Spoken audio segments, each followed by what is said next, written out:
Israel Iran ನಡುವಿನ ಯುದ್ಧ ನೋಡ್ತಾ ಇದ್ರೆ ಮೂರನೇ ವಿಶ್ವ ಯುದ್ಧ ಶುರುವಾಗ್ತಾ ಇದೆಯಾ ಅಂತ ಅನಿಸೋದಕ್ಕೆ ಶುರುವಾಗಿದೆ. ಯಾಕಂದರೆ ಇಸ್ರೇಲ್ ಆಸ್ಪತ್ರೆಗಳ ಮೇಲೆ ಇರಾನ್ ಕ್ಷಿಪಣಿಗಳನ್ನು ಹಾಕಿ 25 ಜನರನ್ನು ಬಲಿ ಪಡೆದಿದೆ. ಇದಕ್ಕೆ ಪ್ರತಿಕಾರವಾಗಿ ಇಸ್ರೇಲ್ ಇರಾನ್ ದೇಶದ 3 ನಗರಗಳ ಮೇಲೆ ಬಾಂಬ್ಗಳ ಸುರಿಮಳೆಯನ್ನು ಸುರಿಸಿದೆ. ಇಷ್ಟು ಸಾಲದು ಅಂತ ಅಮೆರಿಕ ಇರಾನ್ ಮೇಲೆ ದಾಳಿಗೆ ಸಜ್ಜಾಗಿದ್ದರೆ ರಷ್ಯಾ ಇರಾನ್ಗೆ ಬೆಂಬಲ ಸೂಚಿಸಿರುವಂಥದ್ದು ಆತಂಕವನ್ನು ಹುಟ್ಟುಹಾಕಿದೆ.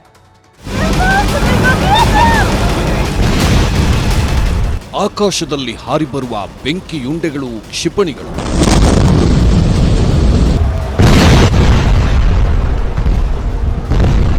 ಕ್ಷಿಪಣಿಗಳು ಬಿದ್ದಾಗ ಸರ್ವನಾಶ ಆಗ್ತಿರುವ ಇಸ್ರೇಲ್ ಮತ್ತು ಇರಾನ್ ದೇಶಗಳ ಸುಂದರ ನಗರಗಳು.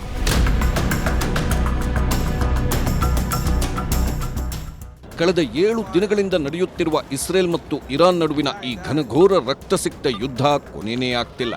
ಇಸ್ರೇಲ್ನ ಪ್ರತಿಷ್ಠಿತ ಪ್ರದೇಶಗಳ ಮೇಲೆ ಇರಾನ್ ದಾಳಿ ಮಾಡಿದ್ದು ಪವರ್ಫುಲ್ ಮಿಸೈಲ್ಗಳಿಂದ ಏಕಕಾಲದಲ್ಲಿ ಅಟ್ಯಾಕ್ ಮಾಡಿದೆ. ಇರಾನ್ ಸೇನೆ ದಾಳಿಗೆ ಹಲವು ಕಟ್ಟಡಗಳು ಧ್ವಂಸಗೊಂಡಿವೆ.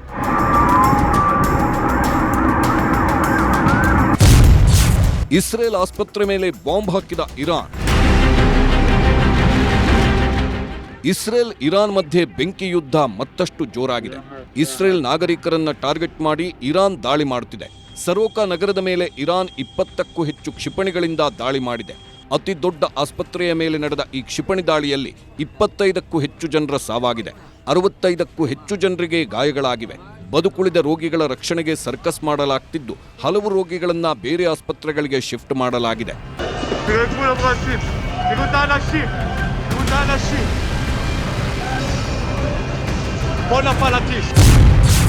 ಇರಾನ್ ದೇಶದ 3 ನಗರಗಳು ಉಡೀಸ್,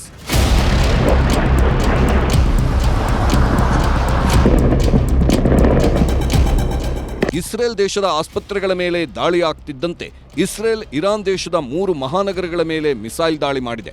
ಇಸ್ಫಹಾನ್, ಶಿರಾಜ್, ಕೆರ್ಮನ್ಶಾ ನಗರಗಳ ಮೇಲೆ ಭೀಕರ ಕ್ಷಿಪಣಿ ದಾಳಿ ಮಾಡಿದೆ.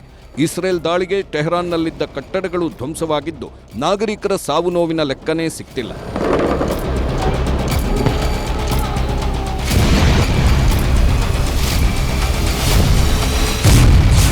ಇರಾನ್ ನಿಷ್ಕ್ರಿಯ ನ್ಯೂಕ್ಲಿಯರ್ ಘಟಕ ಉಡೀಸ್. ಇರಾನ್ ದೇಶದ ಮೇಲೆ ಇಸ್ರೇಲ್ ಪ್ಲಾನ್ ಮಾಡಿ ದಾಳಿ ಮಾಡುತ್ತಿದೆ. ಅದರಲ್ಲೂ ಅರಾಕ್ನಲ್ಲಿರುವ ತೈಲ ಸಂಗ್ರಹ, ಪರಮಾಣು ಕೇಂದ್ರದ ಮೇಲೆ ಇಸ್ರೇಲ್ ದಾಳಿ ಮಾಡಿದ್ದು ಅರಾಕ್, ಖೊಂಡಾ ಪ್ರದೇಶಗಳು ಹೊತ್ತಿ ಉರಿಯುತ್ತಿವೆ. ಅರಾಕ್ನಲ್ಲಿರುವ ಜನರಿಗೆ ಖಾಲಿ ಮಾಡುವಂತೆ ಸೂಚನೆ ನೀಡಿದ ಕೆಲವೇ ಕ್ಷಣಗಳಲ್ಲಿ ಅರಾಕ್ನಲ್ಲಿ ನಿಷ್ಕ್ರಿಯವಾಗಿರುವ ಪರಮಾಣು ಕೇಂದ್ರದ ಮೇಲೆ ಇಸ್ರೇಲ್ ಬಾಂಬ್ ಹಾಕಿದೆ.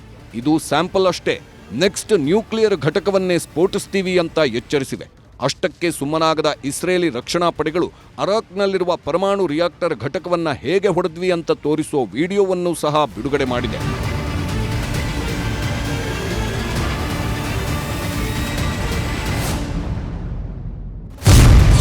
ಇಸ್ರೇಲ್ ದೇಶದ ಪರ ನಿಂತ ಡೊನಾಲ್ಡ್ ಟ್ರಂಪ್.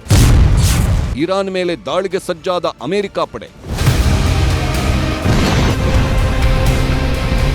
ಇರಾನ್ ಇಸ್ರೇಲ್ ನಡುವೆ ಸಂಘರ್ಷ ನಿಲ್ಲೋ ಲಕ್ಷಣಗಳು ಕಾಣುತ್ತಿಲ್ಲ.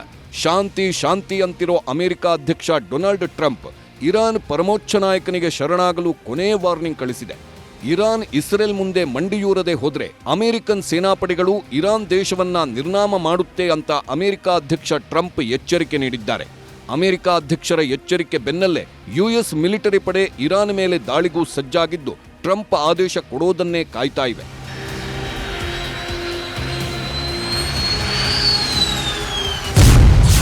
ಇರಾನ್ ಮೇಲೆ ದಾಳಿ ಮಾಡಿದ್ರೆ ಸುಮ್ಮನಿರಲ್ಲ. ಅಮೆರಿಕಾಗೆ ಎಚ್ಚರಿಕೆ ಸಂದೇಶ ಕೊಟ್ಟ ರಷ್ಯಾ.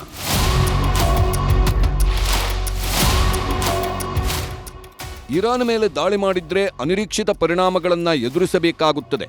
ಹೀಗಂತ ದೊಡ್ಡಣ್ಣ ಅಮೆರಿಕಾಗೆ ರಷ್ಯಾ ಅಧ್ಯಕ್ಷ ವ್ಲಾಡಿಮಿರ್ ಪುಟಿನ್ ಸರ್ಕಾರ ಅಮೆರಿಕಾಗೆ ಎಚ್ಚರಿಕೆ ನೀಡಿದೆ. ಇರಾನ್ ಮೇಲೆ ದಾಳಿ ಮಾಡುವುದರಿಂದ ಮಧ್ಯಪ್ರಾಚ್ಯ ಭೀಕರವಾಗಿ ಅಸ್ಥಿರಗೊಳ್ಳುತ್ತಾ ಹೋಗುತ್ತೆ. ಇಸ್ರೇಲಿ ದಾಳಿಗಳು ಪರಮಾಣು ದುರಂತಕ್ಕೆ ಕಾರಣವಾಗುವ ಅಪಾಯವಿದೆ. ಹಾಗಾಗಿ ಅಮೆರಿಕ ಇರಾನ್ ಮೇಲೆ ದಾಳಿ ಮಾಡುವುದು ಸರಿಯಲ್ಲ.